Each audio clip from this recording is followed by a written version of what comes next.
Hare Krishna devotees, so nice of you to join us today. We want to seek the blessing of Radha Madhav, Radha Shyamsundar, Krishna Balaram, Bal Gopal, Nrsimhadev Bhagavan, Jagannath Baladev Subhadra, Gauranitai, Tulsi Mani, Haridas Thakur, Guru Parampara, Srila Prabhupada, Guru Maharaj, and the assembled devotees.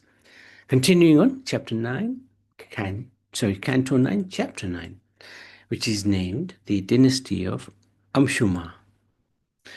This chapter describes the history of the dynasty of Anshuma up to Katvanga. And it also describes how Bhagirath brought the Ganga to this earth.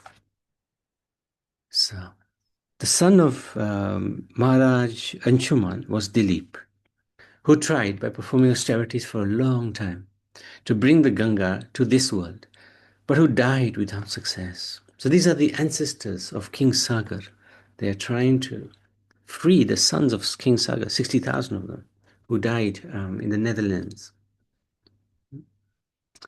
Bhagirath, the son of Dilip, was determined to bring the Ganga to the material world. And for this purpose, he underwent severe austerities. Mother Ganga, being fully satisfied by his austerities, made herself visible to him, wanting to give him a benediction. Bhagirath then asked her to deliver his forefathers. This must be his great-grandfathers. Before agreeing to come down to earth, Mother Ganga had two concerns to be resolved. Her waters would be very forceful, and she was worried who would be able to sustain that force. Otherwise, she would pierce the surface of the earth and go to the Patal area of the universe. So that's one of her concerns. Second concern was sinful men would be freed from sinful reactions by bathing in the Ganga. She didn't want to keep all those sinful reactions. How can she become free from these sinful reactions? So she had two concerns. One, the force of her water. Second, the sins. Because everybody will go and wash in the Ganga. The sins would stay in the Ganga. Bhagirath replied to Mother Ganga regarding her two concerns as follows. The personality of Godhead, Lord Shiva, will be completely able to control the waves of your water. So you don't have to worry. Lord Shiva, he will meet you as you're flowing down from the heavens to earth. And he will contain your force. When pure devotees bathe, and in respect of the bathing, the sins, when pure devotees bathe in your water, the sinful reactions left by sinful men will be counteracted. So you don't have to worry. Not only sinful people will bathe in your water, but also religious people, saintly people, pure devotees. When they bathe, they will purify your water and they'll take away the sins of the others. Saintly devotees who always keep the Lord within their heart can perfectly cleanse even holy places from all sinful reactions. So this is the power of the pure devotees of the Lord. Therefore, people must honor such devotees and be extremely careful not to offend them. Devotees easily remove the sins accumulated in the Ganga. But who will remove the sins from devotees? So if we offend devotees, that's very painful because it's very hard to get away from the reactions of that sin. Only the Lord will remove them. Without the Lord, sin is not destroyed by holy places or atonement. Bhagirath then performed austerities to satisfy Lord Shiva, who is called Ashutosh, because he is naturally satisfied very easily. This is one of the beauties of Lord Shiva. So Bhagirath, he began to worship Lord Shiva. Lord Shiva agreed to Bhagirath's proposal to check the force of Ganga. Then with great attention he sustained Ganga on his head, for the water of Ganga is purifying, having emanated from the toes of Lord Vishnu. The great and saintly King Bhagirath brought the Ganga, which can deliver all the fallen souls, to that place on earth where the bodies of his forefathers lay burnt to ashes. He mounted a swift chariot and drove before Mother Ganga, who followed him, purifying many countries until they reached the ashes of Bhagirath's forefathers, the sons of Sagar, who were thus sprinkled with water from the Ganga, and all of them became eligible to go to the heavenly planets. What then is to be said of those who use the water of the Ganga, Mother Ganga, to worship her? One can only imagine the benefit that accrues to such devotees. So Ganga Jal is very powerful. It freed the sons of Sagar, 60,000 of them. They were eligible to go back to heaven. The dynasty of Bhagirath is next described. So from Bhagirath was Shruta, Nabha, Sindhudvipa, Ayutayu, Saudasha, Sudasha, Sarvakama, Rutupanna.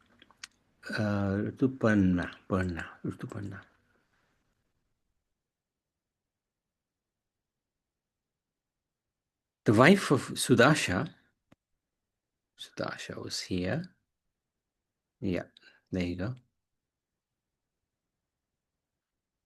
Was named Damayanti or Madayanti, Damayanti or Madayanti. And Sudash was also known as Kalma Shapada. Once Shodasha killed a man-eater, a Rakshash, whose brother decided to take revenge. He became the cook at the king's house. One day, the king's spiritual master, Vashishta Muni, was invited for dinner, and the Rakshash cook served him human flesh. Vashishta Muni, by his mystic power, understood this and became very angry, and immediately cursed Saudasha to become a man-eater. When Vashishta understood that the human's flesh had been served by the Rakshash, not by the king, he undertook 12 years of austerity to cleanse himself for having cursed the faultless king. Saudasha then acquired the propensity of a man-eater. While walking through the forest, he saw a Brahman engaged in sex with his wife. And because he had become a Rakshash, he wanted to devour the Brahman. Although the Brahman's wife pleaded with him in many ways, Saudasha devoured the Brahman, and the wife therefore cursed him, saying, "As soon as you engage in sex, you will die." After 12 years, therefore, even though Saudasha was released from the curse of Vashishta, he remained sonless. At that time, with Saudasha's permission, Vashishta impregnated Saudasha's wife, Madayanti. Because Madayanti bore this child for 7 years, but still could not give birth, Vashishta struck her abdomen with a stone, and thus a son was born. The son's name was Ashmaka, the child born of a stone. Prabhu Hare Krishna. Hare I Krishna. don't understand this one. Yeah, sorry, because it was That's a bit. okay. So Dasad was the demon, was he? No, he was the king, King, but yeah. he was cursed to become a man-eater by Vashishta. So Oh, but he didn't come in the same. no, he didn't. And that's why Vashishta, when he cursed him, then he did the tapasya to counteract his, the sin of cursing the king. Yeah. But he knew, no, Yeah. Vashishta Muni. He realized that it wasn't the king, it was the Rakshash who was. But why did he curse the king? Because he didn't think. As soon as he must have realized, oh, human flesh, and oh, this is the king's fault. So he immediately Oh, cursed the king. Then he must have realized, oh, actually the king is innocent. And then okay, he was released from that sin. Sudasha, he was released from the curse of Vashishta. But then he had the curse by the Brahman's wife that as soon as you have sex, you will die. So then Vashishta actually impregnated his wife, and there was this son born, Ashmaka. okay. Yeah, it's a little complicated. Uh, Uh, thank you, Prabhu. Yes. you, the son Krishna of Prabhuji. Arish. Why is the child born of stone? Oh, because he stayed in the womb for 7 years, didn't come out. stayed. And was there any reason? No, it doesn't say. It doesn't say. Okay. It doesn't say. But then that's why Vashishta, he wanted to make the child come out of the womb. So then he struck her abdomen, her stomach, with a Oh, stone. So that's why the name was given Ashmaka, the child born of a stone. okay. Hare Krishna, Very Prabhuji. unusual. Yeah, very Yes. unusual. Thank you. The son of Ashmaka was known as Balika. He was protected from the curse of Parshuram because of being surrounded by many women, and therefore he is also known as Narika Vacha. When the entire world was devoid of Kshatriyas, he became the original father of more Kshatriyas. He is therefore called Mulaka. So Balika, Dashrath, this is the dynasty of Balika, who is the son of Ashmaka. From there came Dashrath, then we came Aidavidi, Vishvasaha, Katvanga. Katvanga is very interesting. We'll see now. Due to his prowess, he was very strong, Katvanga, very powerful. The demigods requested Maharaj Katvanga to join them in fighting the demons. Being victorious, the demigods wanted to give him a benediction. The king inquired how long he would live. So what happened? Demigods, they asked Katvanga, fight for us against the demons. He fought. And after the fight, the demigods became very happy with the king and they said, okay, what would you like? And the king said, okay, tell me how long will I live? And the demigod said, your life will last only a few more moments. Only a few more moments. So Katwanga, he immediately left the heavenly planets, returned to his own abode by aeroplane. He could understand that everything in this material world is insignificant. Just imagine, we may have so much wealth, etc. But if we know we're going to die very soon, what will it be worth? Insignificant, won't be worth anything. And thus he fully engaged in the worshipping of the Supreme Personality of Godhead, Hari. Even though the demigods had the advantage of being situated in the higher planetary systems, their mind, senses, and intelligence are agitated by material conditions. Therefore, even such elevated persons fail to realize the Supreme Personality of Godhead, who is eternally situated in the core of the hearts. So Devatas are great devotees, no doubt about it. However, because they are in such a comfortable position, they may not be able to fully focus on the Supreme Lord. What then is to be said of others, such as human beings, who have fewer advantages? Thus, Maharaj Katwanga, by his advanced intelligence in rendering service to the Lord, gave up false identification with the body, full of ignorance. In his original position of eternal servitorship, he engaged himself in rendering service to the Lord. He attained the spiritual world. This is the power of the devotee. Within a moment, he became God conscious and he attained. Okay. Yes. Yes. And Katwanga was with the fighting for the demigods. When Yeah. he said he has few moments to live, these few moments are those of the spiritual world, isn't it? Not of the material world. Of So, the heavens. So Heaven. one day is 6 months. Yeah. 1 day, 6 months. Okay, so few moments is not many days then. No, not much. Not much time. He didn't have much time. Okay. That's right. Not much time. I don't know the numbers, but somebody did say in a class a long time ago, he had about 6 months. He had 6 months. It's 1 day. Yeah. He had 1 day, basically. Okay. Whether that's in the scriptures, I don't know, but that was the estimate. So he went back to his kingdom and he just renounced everything, surrendered unto the Lord. Okay. Thank you. So he only lived for 1 day in the spiritual world, in the heavenly planet. In the heavens, yeah. Equivalent to like a day. Equivalent to like a day. Yeah. Okay. one can attain Krishna consciousness or divine life at once. So this is an example. Within a second or so, one may not attain such a state of life even after millions of births. So if we can just imagine, right? We may be have been around for millions and millions of births, and we have not really focused on God.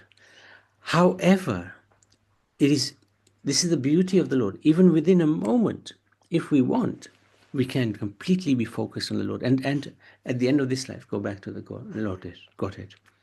It is only a matter of understanding and accepting the fact. Katwanga Maharaj attained this state of life just a few minutes before his death by surrendering onto Krishna. Of course, we don't want to wait that long, right? We don't want to wait until the last few minutes of our life, because it might be too late. So the Katwanga, the king, yeah, Prabhu. Hmm. He would. Who was he? Sorry, who was Katwanga he? is in the dynasty of Lord Ramachandra. Here he is, actually. So Yeah, from yeah. Katwanga came Dirga Bahu, came Raghu. And the dynasty of Ram is Raghu Vamsi. From Raghu Oh, came yeah. Kamsa, came Dashrath. Okay. So he's one of the great grandfathers of Lord Ramachandra. Okay, Prabhu. Thank you. A very powerful soul. So Thank you, Prabhu. So thank you. Chapter 10, the pastimes of Lord Rama. Oh, that's going to take some time. That's going to take quite a long time. Because, actually, let's just quickly go through. Oh, okay. Let's do a little bit here because... Actually, let's see what this is. Good. This is a bit more about Kathunga. Once upon a time, there was a war between the demigods and the demons. The demigods came to Earth, to India, where there was a powerful king named Kathwanga Maharaj. They requested him for help to become the general, the commander. He told them, yes, I am coming.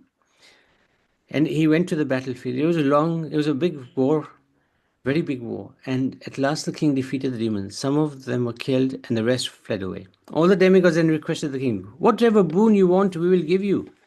We will give you anything you want. The king said, actually, I want salvation from this world. And I want to serve the Supreme Personality of Godhead. The demigod said, we are not able to give you that. You can ask for another boon. The king then said, then you should tell me when my death will come. They replied, very soon, in 24 minutes. Interesting. 24 minutes. That 6 months may not be accurate. He therefore requested that at once you should take me to his kingdom, Earth. They did so. When the king arrived, half of the time had gone. Only 12 minutes remained. So not even actually it's 12 minutes. So I'm not sure where the 6 months come from. Anyway, he sat in a lotus position like a muni, concentrated on the lotus feet of Krishna. And thus, in a moment, he was liberated. He had the chance to serve the lotus feet of Krishna.